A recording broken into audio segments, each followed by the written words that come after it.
Esta noche escucharás lo que nadie se atreve a contar.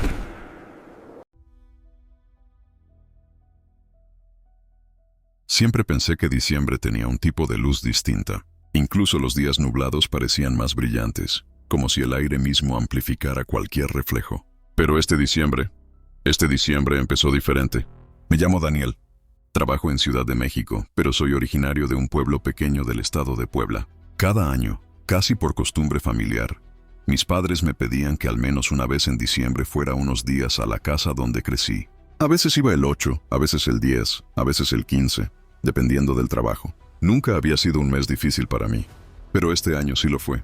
Mi mamá llevaba semanas enviando audios diciéndome que se sentía rara, no enferma, no cansada, como si alguien estuviera caminando afuera de la casa todas las noches, como si se escucharan pasos, susurros, golpes pequeños en la ventana del pasillo. «Debe ser algún vecino, ma», le decía yo por teléfono. «No, hijo», respondía ella muy seria. «Lo que escucho no camina como vecino». «¿Entonces?» «Camina como cuando tú eras niño, como cuando tú corrías por la casa en calcetines». Esa frase me perforó el pecho. Mi papá, más escéptico, insistía en que eran tejones, perros, viento entre los árboles. Pero yo conocía el tono de voz de mi mamá. Esa mezcla de miedo y resignación nunca la usaba a la ligera. Así que decidí regresar al pueblo el 1 de diciembre. Solo por unos días, pensé antes de salir. Pero si hubiera sabido lo que estaba por pasar, no habría regresado nunca. Llegué al pueblo a media tarde. El frío de diciembre era seco y me ardían las manos al bajarme del autobús. Mi mamá me abrazó con una fuerza extraña, como si necesitara asegurarse de que realmente estaba ahí. Mi papá estaba más tranquilo, pero tenía ojeras profundas. «No me has contado todo», le dije al verlo. «No quiero asustarte, hijo», respondió. «Ya estoy aquí, dímelo». «Solo son ruidos, nada más». Mi mamá apretó los labios. «Yo crecí en esa casa. Conozco cada tabla del piso, cada rincón, cada puerta que rechina. Y aún así, esa tarde, la casa se sentía diferente, como si hubiera alguien más respirando ahí». No le di mucha importancia hasta la noche. Mis padres se durmieron temprano, como siempre. Yo me quedé en la sala revisando TikTok, Instagram, YouTube, perdiendo tiempo, olvidando el mundo. A las 11:40 p.m. escuché algo que me hizo bajar el teléfono inmediatamente. 3 golpes suaves en la ventana de la cocina, como si alguien hubiera tocado con los nudillos. Me acerqué despacio. Mi corazón iba rápido por el susto, pero pensé que era un gato o el viento. Pero no era el viento, ni un animal. En el vidrio, que estaba empañado por el frío, había una marca perfectamente dibujada, una mano pequeña, con dedos delgados, casi huesudos, como si la hubiera puesto un niño. Me quedé helado. Cuando acerqué mi propia mano para comparar tamaños, la marca se borró sola, como si alguien hubiera pasado el dedo por dentro del vidrio. Di un paso atrás, y justo entonces escuché algo peor. Pasos, pequeños, descalzos, corriendo por el pasillo, hacia mi cuarto, hacia el cuarto donde yo dormía cuando era niño. Corrí hacia el pasillo, encendiendo todas las luces. Los pasos se detuvieron cuando llegué justo frente a mi puerta. La abrí. La habitación estaba exactamente como la dejé años atrás. Los pósters, la cama estrecha, la ventana que daba a la calle. Pero había algo raro. La ventana estaba entreabierta. Mi papá nunca dejaba ventanas abiertas en diciembre. El viento frío entraba y movía la cortina. El cuarto olía a polvo y a tierra húmeda. Me acerqué para cerrar la ventana, y cuando la toqué, el vidrio estaba caliente, como si alguien hubiera respirado directamente encima de él por mucho tiempo. «No, no, no», murmuré. Me retiré, y entonces lo escuché. Una risa, muy suave, metida entre la pared y el closet. Una risa como de niño, pero ronca. Se me paralizó el cuerpo. No grité, no pude, pero sí retrocedí hasta salir al pasillo. Las luces del pasillo parpadearon. Mi mamá salió medio dormida. «¿Qué pasa, hijo?» «Mamá, hay alguien». «Ya lo escuchaste tú también», susurró. Nos reunimos en la sala. Mi papá se puso chamarras para revisar afuera y yo fui con él. Había silencio total. Ni perros, ni autos, ni viento. Y aún así, se sentía movimiento, como si algo pequeño caminara alrededor de la casa. Dimos la vuelta completa. Nada. Pero cuando regresamos a la puerta principal, encontramos algo que ninguno de nosotros esperaba. Una huella, marcada en la tierra seca del patio. Una huella pequeña, muy pequeña, como de un niño, pero con los dedos largos, casi como garras delgadas. Mi papá se santiguó, y es un hombre que nunca hace eso. ¿Qué es eso?, yo pregunté. No lo sé, dijo él sin mirarme. Pero el año pasado pasó algo parecido. ¿Por qué no dijeron nada? Porque a partir de enero, desaparece. Esa palabra me perforó. ¿Desaparece? ¿Cada diciembre?, pregunté. Mi mamá asintió. El primer año creímos que era un animal. ¿Y el segundo? El segundo se quebró. El segundo tocó la ventana del pasillo justo cuando yo pasaba. ¿Lo viste? Vi su mano, no más eso. Nos quedamos callados un largo rato. ¿Qué creen que quiera?, pregunté. En esta casa nunca ha muerto nadie, hijo, dijo mi papá bajando la voz. Esto no es un espíritu. ¿Entonces qué es? Mi mamá contestó sin pensarlo. Es algo que entra solo en diciembre. Decidimos dormir los tres juntos en la sala. Mi papá puso un colchón inflable. Mi mamá se acostó en el sillón, como si quisiera estar más cerca de la puerta. Y yo simplemente no cerré los ojos. A las 3:17 am ocurrió. Primero un golpe, luego dos, luego tres. No en la ventana, en la puerta principal, como si algo pequeño quisiera entrar, despacio, sin prisa, probando la madera. Y entonces la voz, una voz que jamás debió existir. ¡Ábranme! ¡Hace frío! Era la voz de un niño, pero sonaba rota, como si alguien intentara imitar la voz humana por primera vez. Mi mamá empezó a llorar. Mi papá me tomó del brazo para que no me levantara.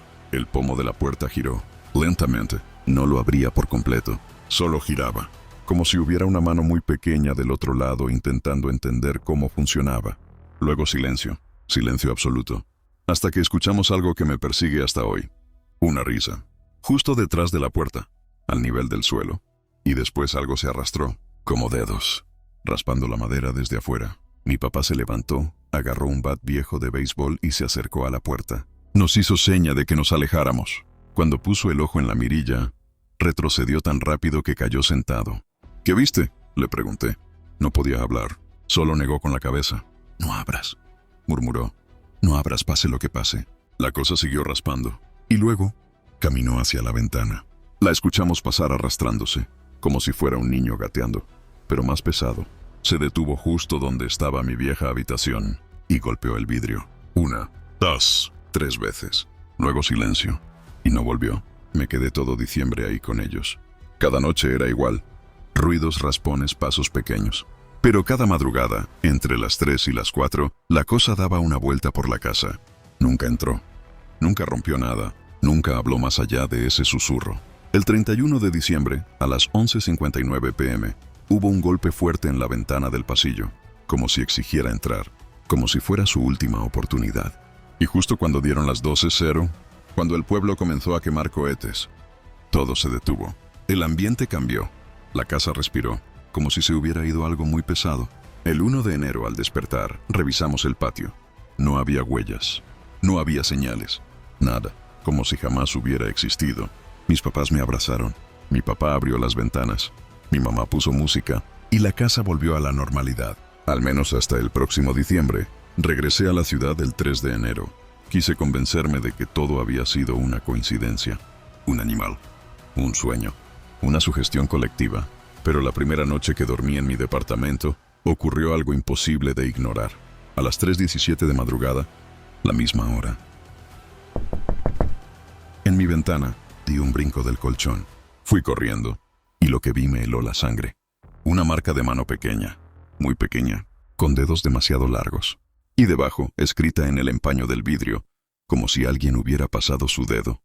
Nos vemos en diciembre. Mi nombre es Adrián. Y si te cuento esta historia es porque desde hace 3 años, cada diciembre se me revuelve el estómago cuando empieza a oscurecer. Ya no veo las luces navideñas como antes. Ya no veo los nacimientos con ternura, ni las velas con esperanza. Lo único que siento es miedo, un miedo frío, gris, seco, como el que se mete bajo la ropa aunque estés junto a la chimenea. Todo comenzó cuando fui a visitar a mi abuela, al pueblo donde vivió toda su vida. No es un pueblito mágico, ni uno de esos de turistas. Es uno normal, con calles de tierra, 3 tiendas pequeñas y un templo que se cae a pedazos. Yo iba cada año de forma intermitente dependiendo del trabajo. Pero la última vez que había ido, hacía ya 2 diciembres. No le faltes este año, Adrián, me dijo mi mamá por teléfono. La abuela está más frágil. Y ya sabes cómo se pone en diciembre. ¿Cómo se pone? Triste, nerviosa. Inquieta. No sé. Me dijo inquieta con un tono raro, casi culposo, como si hubiera más detrás. Pero no pregunté. No quise parecer exagerado. Llegué al pueblo el 2 de diciembre, por la tarde. El aire era frío y olía a leña. Los niños jugaban con lucecitas. Las casas tenían coronas viejas en las puertas. Todo parecía normal. Hasta que vi a mi abuela, sentada en la mecedora de mimbre, mirando hacia la ventana como si estuviera esperando a alguien, o vigilando. «Abue», le dije agachándome para abrazarla. «Ya vine». Ella me tomó la mano con fuerza. Una fuerza que no esperaba de alguien tan delgada. «Llegaste tarde», me dijo. «¿Tarde para qué?» «Para las luces. Hoy se prenden por primera vez».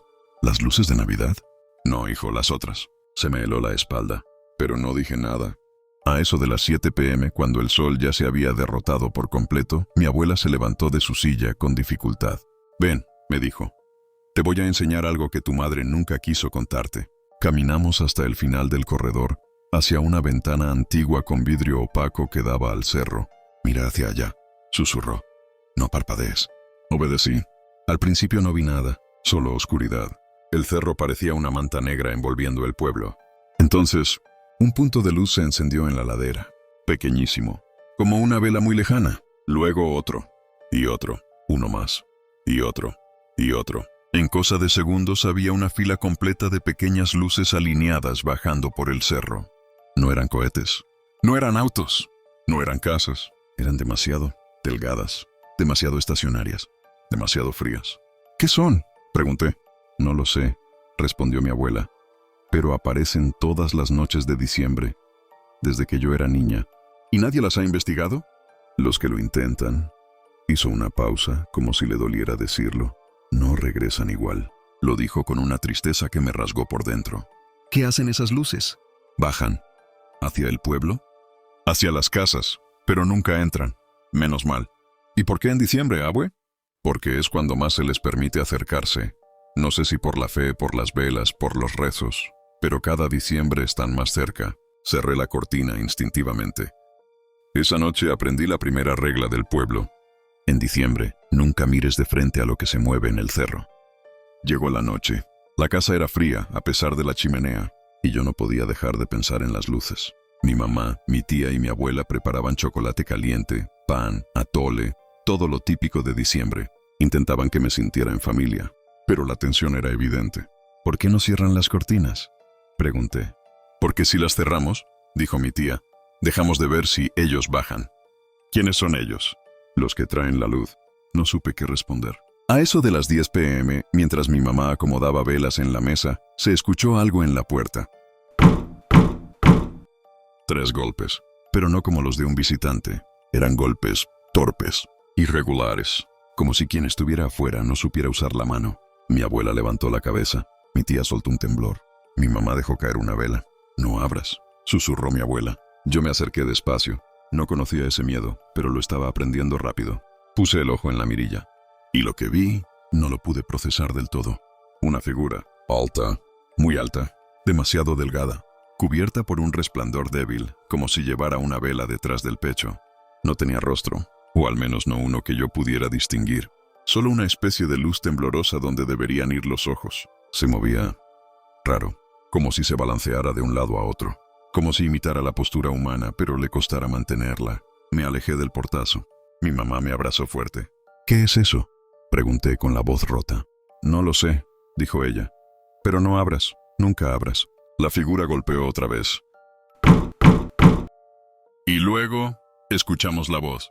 Una voz muy suave, pero mal hecha, como si alguien hubiera escuchado hablar a un humano y ahora intentara imitarlo. «Abrí, here», mi abuela gritó. «Vete, no te queremos aquí». La figura dejó de brillar y se fue, o desapareció. No lo sé, pero esa noche dormimos todos juntos en la sala, y aún así nadie durmió realmente. Mi nombre es Jonathan, y lo que te voy a contar ocurrió hace 2 años, en diciembre. Quise olvidarlo, quise enterrarlo, pero cada vez que escucho campanas, navideñas, de iglesia, de villancicos, de tiendas, el estómago se me cierra, porque desde aquella noche, ya no sé si las campanas las toca la gente. Well, el 2 de diciembre regresé al pueblo donde crecí, San Gregorio del Olvido. Un nombre raro, lo sé, pero así se llama. Un pueblo chiquito, con una iglesia antigua, casas bajas y un cerro lleno de pinos. Volví porque mi tía Clara estaba enferma. Vivía sola desde que mi tío murió, y diciembre era muy duro para ella. «Qué bueno que viniste», me dijo al abrazarme. «Este año se siente más frío que los demás». Entramos a su casa, que siempre olía a café y pan tostado, pero ese día olía a algo más. A iglesia vieja, a incienso, a piedra húmeda. La casa estaba adornada con luces navideñas, pero no encendidas. Tenía un nacimiento grande, pero sin el niño. Solo María, José, la mula, el buey y los reyes. «¿Dónde está el niño?», pregunté. Mi tía bajó la voz. «No ponemos al niño hasta el 24, ¿tú sabes?» «Sí, pero siempre lo guardabas en la vitrina». «Ya no». «¿Por qué?» «Porque él se lo llevó una vez». Me reí pensando que hablaba de un perro o un niño del pueblo, pero ella no sonreía. «¿Quién se lo llevó, tía?» «El que toca las campanas». Sentí un escalofrío que no entendí, porque en ese pueblo nadie toca las campanas desde hace años. La torre está dañada, las cuerdas rotas, el campanario sellado. «Tía, las campanas no funcionan desde hace...». «Lo sé», interrumpió. «Por eso da más miedo». La primera noche todo estuvo en calma. Mi tía se durmió temprano. Yo me quedé en la sala usando el celular. A las 11:58 p.m. escuché el sonido. Seco, profundo, metálico. Venía de la iglesia. Me quedé congelado. No era un repique normal. Era una sola campanada, pesada, larga, como si alguien hubiera forzado la campana con la mano. Otra vez. Un minuto después, salí al corredor y miré hacia el templo, oscuro, abandonado, como siempre, pero esta vez, en la torre se veía una sombra, una figura alta, muy larga, demasiado delgada. Parecía un hombre, pero, no sé, había algo raro, como si sus brazos colgaran demasiado, como si su espalda estuviera demasiado encorvada. «No salgas», dijo mi tía detrás de mí. «Ni se te ocurra acercarte». «¿Quién es?» «Es él». «¿Qué quiere?» «Que alguien lo escuche». La figura movió el brazo, y la campana sonó otra vez. Con un ruido tan fuerte que sentí la vibración en los dientes. Mi tía cerró la ventana de golpe. «No vuelvas a mirar hacia la torre por la noche, Jonathan». «¿Por qué?» «Porque si te ve, baja». Al día siguiente insistí en saber la verdad. Mi tía se negó al principio, pero luego cedió. «No es un fantasma, Jonathan», me dijo, aunque ojalá lo fuera. «Los fantasmas no caminan». «¿Entonces qué es?» «Es una cosa que aparece todos los diciembres desde antes de que yo naciera». «¿Pero qué quiere?» «Algo que perdimos». «¿Qué cosa?» «No lo sé, nadie lo sabe». Entonces me contó la historia. Hace décadas, antes de que mi mamá naciera, el pueblo celebraba diciembre con misas nocturnas. Las campanas sonaban toda la semana. Era tradición. Pero un año, a mediados de diciembre, las campanas sonaron solas. A las 3 de la mañana, sin que nadie las tocara. El sacerdote abrió la iglesia pensando que era un ladrón. Salió corriendo. Dijo que algo estaba en el campanario. Algo demasiado alto para caber ahí. Algo que no tenía cara. Desde esa noche cerraron la torre. Sellaron la entrada. Quitaron las cuerdas. ¿Y la campana? Nunca dejó de sonar, dijo mi tía. Cada diciembre, a la misma hora, suena. ¿Qué hora? Ella tragó saliva. A las 11:58. Exactamente cuando la escuché, me volví a estremecer. Pero eso no es lo peor, agregó. Lo peor es que a veces baja. ¿A qué te refieres? Se baja del campanario. ¿Y hace qué? Mi tía bajó la mirada. Busca casas con luces navideñas encendidas. ¿Por qué? Porque cree que lo llaman. ¿Cómo que creen que lo llaman? Las luces parecen guiarlo. En ese momento recordé algo inquietante. En este pueblo, en diciembre, nadie pone luces afuera de la casa. Se siente raro, como si todo el mes fuera un velorio. Esa misma noche cometí el error que nadie comete en ese pueblo.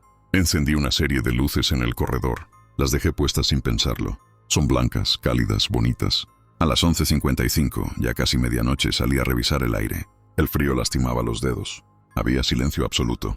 A las 11:58 en punto, la campana sonó. Sentí el golpe en el pecho. Mi tía salió corriendo al corredor. ¿Por qué encendiste luces afuera? Apágalas. No sabía. Apágalas ya. Me apresuré, desesperado. Pero antes de que alcanzara el enchufe, un segundo golpe y algo más. El sonido de pies. Pies descalzos, húmedos, pesados, bajando del cerro, no de la torre, del cerro detrás de la iglesia. Pasos largos, torpes, desacompasados. Cada paso hacía vibrar la tierra. Mi tía cayó de rodillas. «Ya lo llamaste», susurró.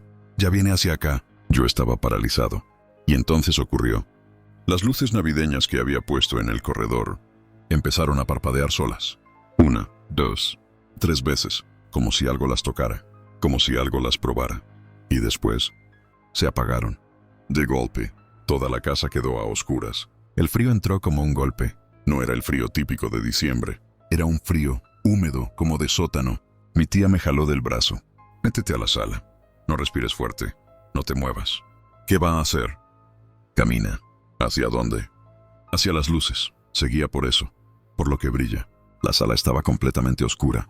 Mi tía cerró la puerta con seguro. Y entonces escuchamos los pasos afuera. Se arrastraban. Luego avanzaban. Luego se detenían, como si olfateara. El sonido era inhumano, como si sus pies estuvieran mojados. Y luego tocó la ventana. No eran golpes fuertes. Eran golpes exploratorios, como si la cosa quisiera entender la forma del vidrio. Mi tía temblaba. «No lo mires». «¿Por qué?» «Porque si te ve, aprende tu cara». El golpe se detuvo. Un silencio pesado llenó la sala. Y entonces escuchamos la voz. Una voz grave, pero como si la emitiera desde un agujero profundo. Como si probara la palabra. Como si intentara imitar un sonido humano por primera vez. Y luego, escuchamos cómo caminaba hacia la puerta.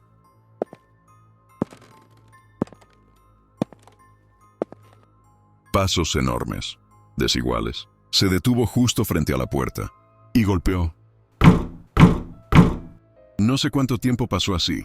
1 minuto, 5, 10, hasta que finalmente se fue. O eso creí, porque cuando mi tía abrió la puerta al amanecer, en la tierra frente a la casa había huellas, no humanas, pero tampoco de animal. Eran largas, muy largas, con dedos extendidos casi como ramas, y en el centro de la huella quedaba marca de agua, como si eso hubiera llegado mojado, desde la torre o desde el cerro. Así termina esta historia, pero sabemos que el misterio y el terror están más cerca de lo que pensamos. Quizá en tu casa, en tu trabajo o en un rincón olvidado de tu ciudad, hay un relato esperando ser contado. ¿Te ha pasado algo extraño, aterrador o inexplicable? En Susurros de Medianoche, queremos escuchar tus historias.